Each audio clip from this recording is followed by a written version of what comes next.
1750 India உலகத்தினுடைய பொருளாதார வல்லரசு 27% வேர்ல்டு ஜிடிபிக்கு.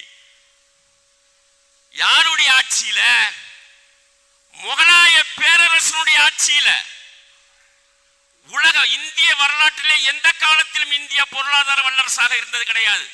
1750 பொருளாதார வல்லரசாக இருந்திருக்கிறது. எந்த பாட புத்தகத்திலேயாவது நமக்கு சொல்லி தந்திருக்கணுமா வேணாமா? இது யார் எப்படி படிக்கிறது? இத நீங்க தேடி தேடி போய் படிச்சு பார்த்தா தான் இதெல்லாம் தெரிய வரும். அதனால இந்த நாட்டில் நம்முடைய பங்களிப்புகள் என்னன்னு நீங்க தெரியணும். இந்த சொத்துக்கள் எப்படி சேர்ந்துச்சுன்னு தெரியணும். வக்ஃபு சொத்துக்கள் எப்படி சேர்ந்துச்சுன்னு தெரியணும். திருச்சி இருக்குது பாருங்க, 6000 ஏக்கர் நிலம். அத மறந்து விட்டு அதை நாசம் பண்ண பெருமை நம்மளுக்கு தான் தேரும். 6000 ஏக்கர் நிலம் ராணி மங்கம்மா கொடுத்தது, குந்தவை நாச்சியார் கொடுத்தது. இந்த பின்னால இருக்கக்கூடிய துப்பாக்கி தொழிற்சாலை, பாரதிதாசன் யூனிவர்சிட்டி எல்லாம் வக்ஃபு சொத்து. தெரியுமா? கையில இல்ல. மூன்றாவது இந்தியாவுடைய ஒட்டுமொத்த நிலப்பரப்பில் 3வது சொத்துக்கள் வக்ஃபு சொத்து. நீங்க சட்டம் படித்து சர்வதேச சட்டம் படித்தவர்களாக உருவாகி வராத வரையிலும் இந்த சொத்துக்களை பாதுகாக்க முடியாது. முஸ்லிம் சமூகத்தினுடைய கண்ணியத்தை பாதுகாக்க முடியாது.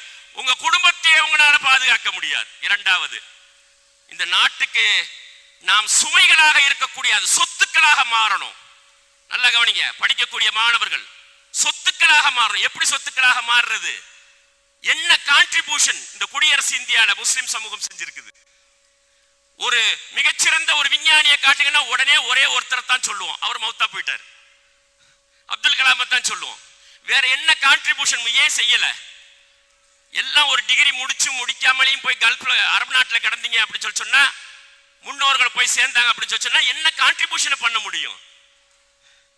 மக்கள் புற்றுநோயில் செத்து கொண்டிருக்கிறார்கள்.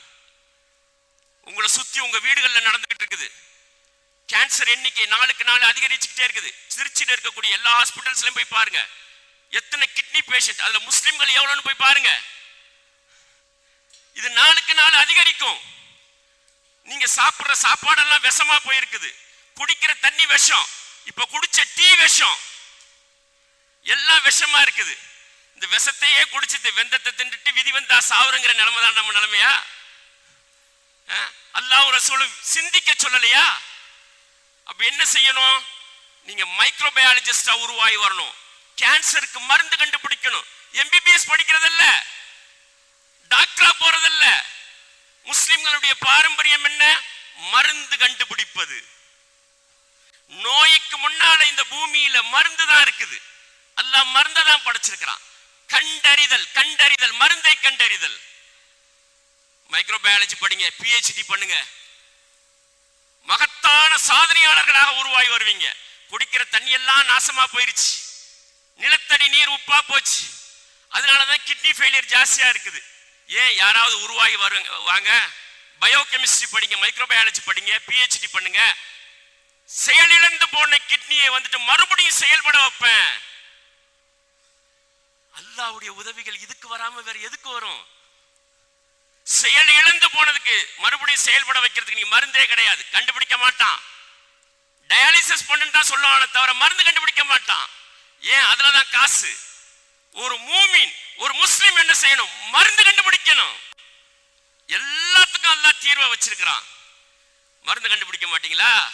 ஒரு டிகிரி முடிச்சுட்டு, இன்ஜினியரிங் முடிச்சுட்டு ஏதாவது ஒரு கம்பெனில போய் 10,000 20,000 வேலை தேடுறதுதான் ஒரு மூமின்களுக்கான கல்விக்கான அடையாளம். அது கல்வி என்பது காசு சம்பாதிக்கிறதுக்கா? மாபெரும் சீர்திருத்தத்துக்கானது கல்வி, சாதாரணது கிடையாது. அதனால அன்பு சகோதரர்களே, நீங்கள் செய்ய வேண்டியது உங்களுடைய இலக்கை பெருசாக்குங்க, அறிவை விசாலப்படுத்துங்க, அறிவை அட்வான்ஸா கொண்டு போங்க. 21st செஞ்சுரிக்கு நாலேஜ் அந்த மாதிரி கொண்டு போங்க. உங்களுடைய நாலேஜ் உலகளாவிய பார்வைக்கு வாங்க. அல்லாஹ்வுடைய தீனுல் இஸ்லாம் மார்க்கம் உலகளாவிய மார்க்கம். பெருமானார் ரசூலுல்லாஹி ஸல்லல்லாஹு அலைஹி வஸல்லம் ரஹ்மத்துல் ஆலமீன், ஆலமீன் உலகத்துக்கான அருட்கொடை. குர்ஆன், சுன்னா இது இரண்டும் உலகத்தினுடைய இறுதி நாள் வரைக்குமானது, உலகம் முழுமைக்குமானது. உலகத்தில் தோன்றக்கூடிய எல்லா பிரச்சனைகளுக்கும் தீர்வளிக்க கூடியது. முஸ்லிம்கள் ஏன் தெரு, ஏன் ஊரு, ஏன் ஜமாத்து, இந்த குறுகிய எல்லைகளை உடைத்தெறியுங்கள், விசாலமா சிந்திங்க, சர்வதேச விஷயத்தை அலசி பாருங்க, அது சம்பந்தமா படிங்க. என்னுடைய கல்வி ஆராய்ச்சி கல்வி வரையிலும் ஒரு முஸ்லிம் பையனுடைய இலக்கு எப்படி இருக்குன்னா PhD வரைக்கும், பின்னால ரிசர்ச். எஜுகேஷன் அல்ல இஸ்லாம் சொல்லக்கூடிய கல்வி, ரிசர்ச். எம்ப்ளாய் அல்ல நம்ம செய்ய வேண்டியது, ஸ்காலர். மாச சம்பளத்துக்கு வேலை செய்யக்கூடியவன் நல்ல முஸ்லிம், தன்னுடைய பட்டங்களை கொண்டு போய் கொடுத்து வேலை தேடி தெரியக்கூடியவன் நல்ல முஸ்லிம். ஆராய்ச்சி ஆராய்ச்சி ஆராய்ச்சி, நோய்களுக்கு மருந்து சம்பந்தமான ஆராய்ச்சி, அல்லாஹ்வுடைய படைப்புகள் ஒவ்வொன்றையும் ஆராய்ச்சி செய்வது. ஆராய்ச்சியாளர்களாக நீங்கள் உருவாகி வரணும். அறிவியல்ல ஆர்வம் மிக்கவர்கள் ஆராய்ச்சியாளராக உருவாகி. இனி கல்ஃப் கண்ட்ரீஸ்ல ஒரு டிகிரி முடிச்சவங்களுக்கு வேலை இல்லை, அந்த காலமெல்லாம் முடிஞ்சு போச்சு. சவுதியில் இருக்கக்கூடிய 28 யூனிவர்சிட்டிஸ் இருக்குது. இந்த 28 யூனிவர்சிட்டியில 75 PhD ப்ரோக்ராம்ஸ் இருக்குது, ஃபுல்லி ஃபண்டட் ப்ரோக்ராம்ஸ். நீங்க ஒரு மாஸ்டர் டிகிரி மட்டும் முடிச்சுட்டு தொடர்பு கொள்ளுங்க. உங்களுடைய PhD முடிக்கிறதுக்கான பொறுப்பு எங்க பொறுப்பு. மாஸ்டர் டிகிரி மட்டும் முடிங்க. நீங்க லா முடிங்க, LLB முடிங்க. அத்தா அம்மாட்ட சொல்லி நான் ஒரு வருஷம் யூகேல போய் படிக்கணும். எங்க படிக்கணும்?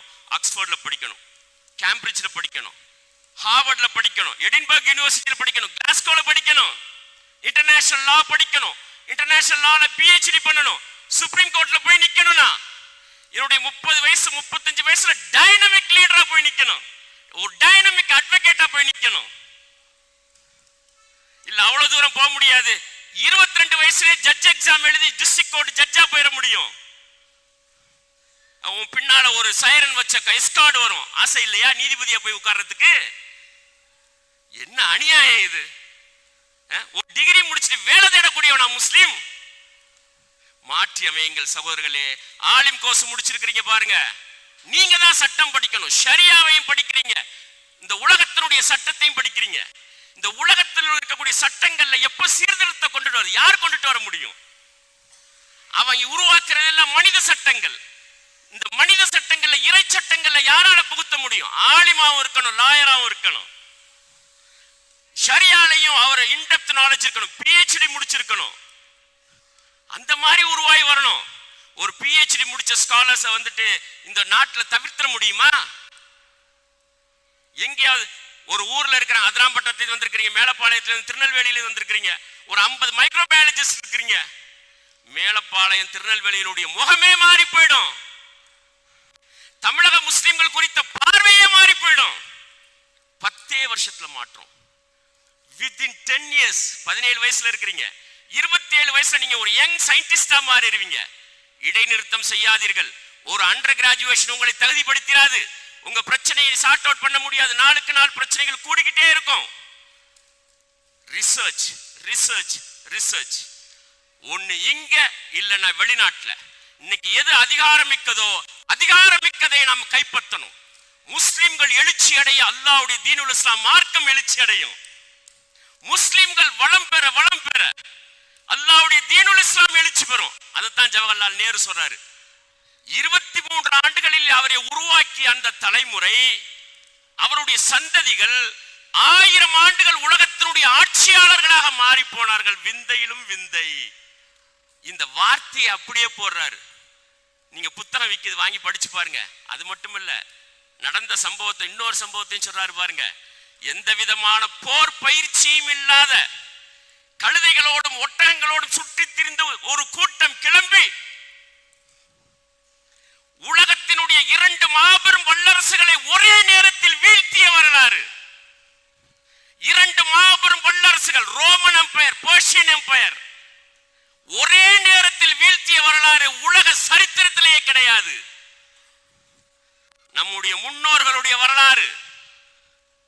இந்த உலக நாகரிகத்திற்கு அவர்கள் கொடுத்தது போன்ற கொடை வேறு எவனும் கொடுத்தது கிடையாது.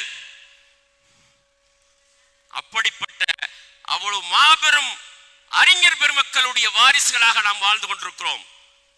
நம்மளுடைய காலம் ஒரு சர்டிபிகேட்டோட முடிஞ்சிடக்கூடாது, ஒரு டிகிரியோட முடிஞ்சிடக்கூடாது. அறிவுத்துறையிலே ஆராய்ச்சியாளர்களாக நீங்க மாறணும். சட்டத்துறையிலே மாபெரும் வல்லுநர்களாக நீங்க மாறணும். தமிழகத்திலே 12 இலவசமாக படிக்கிறதுக்கு வேற எந்த சமூகத்துக்கும் கிடையாது, வேற எந்த ஸ்டேட்லயும் கிடையாது. 30 வருஷத்துல முஸ்லிம் சமூகம் தன்னுடைய சொத்துக்களை எல்லாம் அள்ளி குவித்து 12 கல்லூரிகளை உருவாக்கி வைத்திருக்கிறார்கள், சென்னையிலிருந்து நாகர்கோவில் வரையிலும். நீங்கள் படிக்கிறதுக்கு காலேஜ் இல்லைன்னு சொன்னா அதை போன்ற ஒரு முட்டாள்தனம் அறியாமை கிடையாது. PhD படிக்கிற வரைக்கும் உங்களுக்கு முழுவதும் கட்டணம் இல்லாமல் படிப்பதற்கான வாய்ப்புகள் இருக்கிறது. அல்லாஹ் ரப்பல் ஆலமீன் நீங்கள் அனைவரும் அத்தகைய ஆற்றலையும் வாய்ப்புகளையும் பயன்படுத்திக் கொண்டு நான் சொன்ன விஷயங்களை மனசுல வச்சுக்கோங்க. ஆற்றல் மிக்கவர்களாக நீங்கள் உருவாகி வருவதை தவிர, சிறுபான்மை சமூகம் தன்னை ஆற்றல் படுத்திக் கொள்வதை தவிர வேறு தீர்வே கிடையாது. There is no solution. உங்களை நீங்கள் ஆற்றல் படுத்திக் கொள்வது, உங்க சந்ததிகளை ஆற்றல் படுத்திக் கொள்வது. ஒரு கையில அல்லாஹ்வுடைய வேதமும் பெருமானார் ரசூலுல்லாஹி ஸல்லல்லாஹு அலைஹி வஸல்லம் அவருடைய நபிமொழிகள் குர்ஆனும் சுன்னாவும், மறுகையில ஆராய்ச்சி ரிசர்ச். முஸ்லிம் சமூகத்தை அதிகாரமிக்க சமூகமாக 10 ஆண்டுகள் மாற்றி அமைத்து விடும். எல்லாம் வல்ல அல்லாஹ் ரப்பல் ஆலமீன் அத்தகைய மகத்தான வாய்ப்பை இங்கு வந்திருக்கக்கூடிய அனைவருக்கும் தந்தரல வேண்டும். வாகர்தாவாட அல்ஹம்துலில்லாஹி ரப்பல் ஆலமீன். அஸ்ஸலாமு அலைக்கும் வரஹ்மத்துல்லாஹி வபரகாத்துஹு.